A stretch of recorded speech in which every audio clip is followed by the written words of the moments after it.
Boom, boom. How's it going? How's it going? Welcome again. It is I, your boy, and I'm hanging out with Dumisani. And you all know that when Dumisani is here, we are talking about town planning because you do know that he liked to take those tests, and I didn't.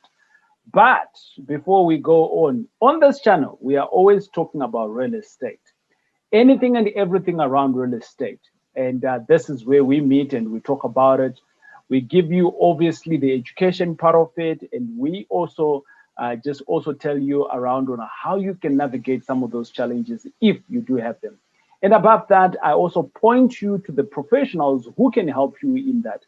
Like that guy there, he knows what to do in the space of town planning, and I don't, right? But I can help you with property investing. That is so easy. That's what I do for a living. And if I'm not doing that, I write books. Boom! And that's my book that I wrote. That's called From Bed to Property Mogul. Dumisani, welcome. Hi, Taurai. How are you doing today? I'm awesome, brother.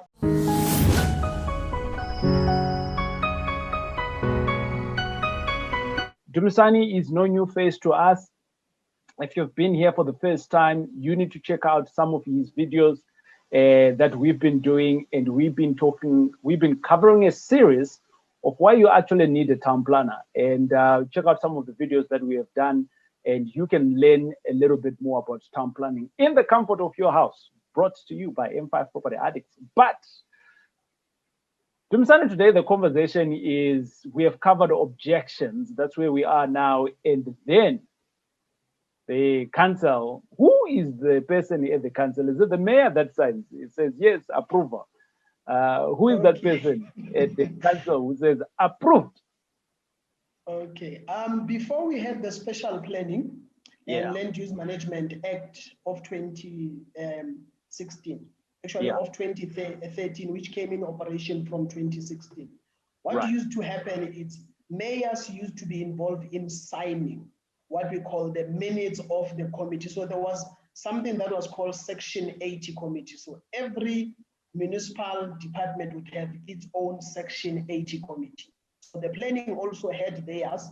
So it would sit, they would approve that, then it go to the mayor to sign before the municipal manager, who's now the CEO of the municipality, can sign. But now things have changed in a way that there's what we call authorized officers. So every municipality choose who's the authorized officer to sign on the approvals. For City of right. Joburg, there's different deputy directors that have been assigned for that particular position, because remember, City of Johannesburg is divided into regions. So there's A up Mhm. until H. So every area will have a deputy director that will sign the approval. So the mayor this time doesn't get involved much. In the event that you do not get your stuff signed, you just need to go and knock onto the office of the deputy director, and you can say, "Please sign my stuff." Exactly. But that's not how it's done. How it is done is that obviously you need to contract a town planner, and who goes in and follows the process. There is a process that needs to be followed. At the time when the deputy director is signing off, there's a whole list of stuff that need to have been taken care of. And if all of those things are not there, that person doesn't sign. And obviously, everyone needs to satisfy that because the deputy director is working with a specific mandate. And obviously, he can lose, get promoted because of doing that job. So if he doesn't do his job, he gets fired, simply put, right? Yes. And it's not new. It has happened before. It doesn't happen in our country alone, in many countries. It's called poor performing. Right. But Dumisani, in the process of approval, I've now been approved. And what then?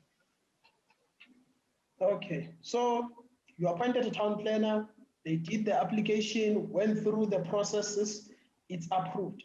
If we take it a little bit back, remember there was a time where we spoke about your application gets circulated to different municipal entities in order for it to get what we call comments.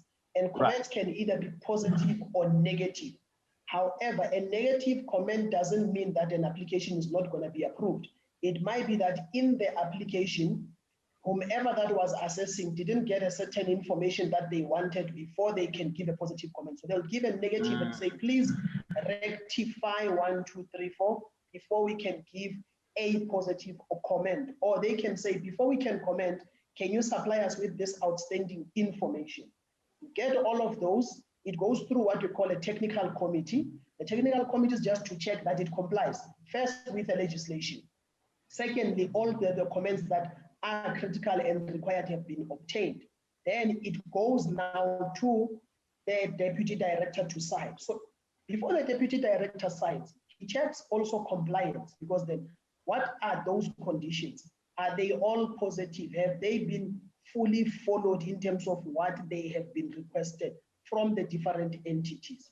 Then he will sign, then your letter is ready. We normally call it a certificate. Your certificate, it's ready.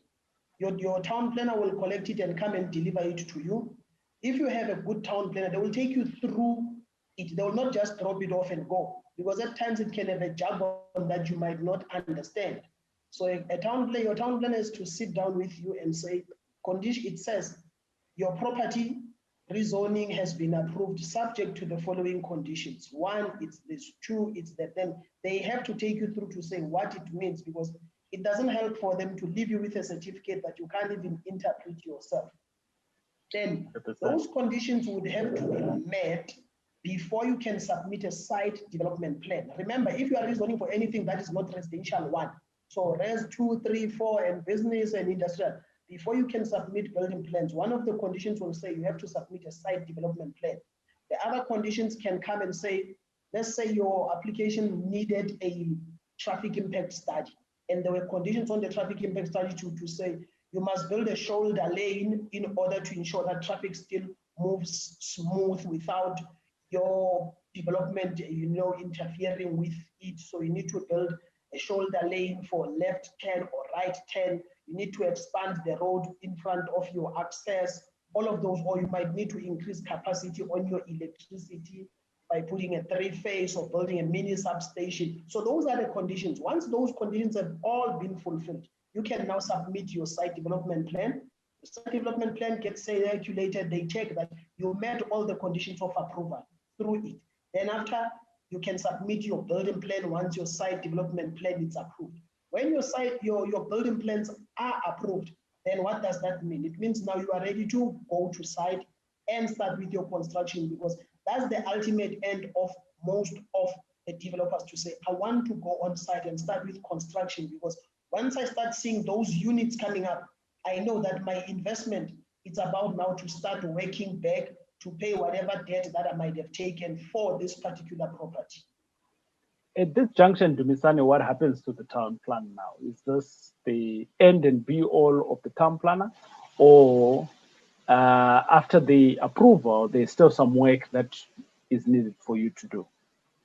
Okay, after an approval, it's very critical for a town planner to not remove themselves from the equation. At times, most of us will remove ourselves, but I'll say, do not remove yourself from the equation. I know you might not be billing anything at the time, but for me, I think one of the first videos we did, I said, I get fulfilled after a development is done. When I drive, I see it in real life to say, wow, I contributed there. Sometimes you don't even play part. Something is built, you were involved, you pass it, you don't even recognize it because you were never involved till the end. You find out you are passing it every day, but you can't say I was involved there because you have never been there. So I'll say stay the course, because they might need certain information from you to say, right, can you still elaborate for us? Can you still explain for us this and that? So you will only maybe be removed out of the equation once maybe you are no longer practicing. And I'm saying this why. Just yesterday, I received a call on a development that we did 3 years back. They've sold that development. The new investor now just wanted to find some clarity on things. It's 3 years back. So they said to me, can we, can you be in contact with this particular investor that has just bought this development from us? They just need some clarity on several things. This morning, they sent me an email to say, thank you for communicating back to us, but we are asking, do you still have this and this and this? Can you also just put us, at ease to say these rights are correct and everything had been done to the book, you see. Then I had to just respond on that email to say, yes, that was done, it was done by us. If you need to verify further with the municipality, this is the town planner in the municipality or the manager in the municipality you can speak to. And this is three years back. So that's why I'm saying sometimes don't just remove yourself because maybe you are no longer submitting an invoice, because it's not only about an invoice, but it's about fulfillment to see that development, operating.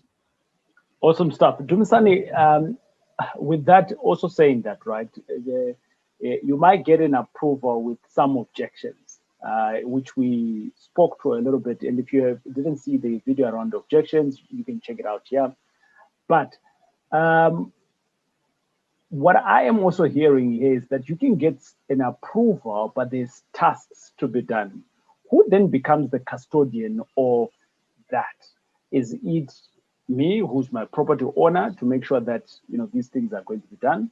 Or am I still working in conjunction with you to satisfy the council to make sure that these are done, even though they are not showstoppers? Showstoppers is something that is like saying you should not do before. Yes. Okay. So I have to be there to assist you to ensure that you comply with all those necessary conditions that are there. I might not be hands-on in terms of now building the actual access, but I can say this condition says council will only allow submission of building plans and site development plans once they are pleased or happy with the access and has been signed off by Johannesburg Road Agency.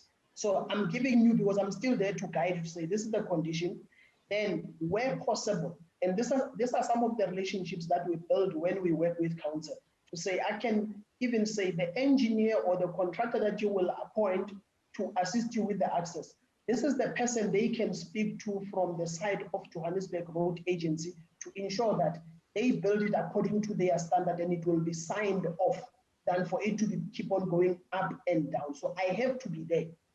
Yeah. Right. I think I want to close this one here around the approvals. Dumisani, I think it's been great. And I think if this was a project, then I'll be saying thank you very much. We are going to start the project building or whatever it is. And if I'm selling, I'm going to start selling at this time.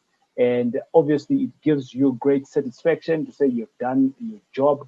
And I think for anyone who wants to be very serious within their property space, I'm going to recommend you that you need a town planner on your team, like I have Dumisani.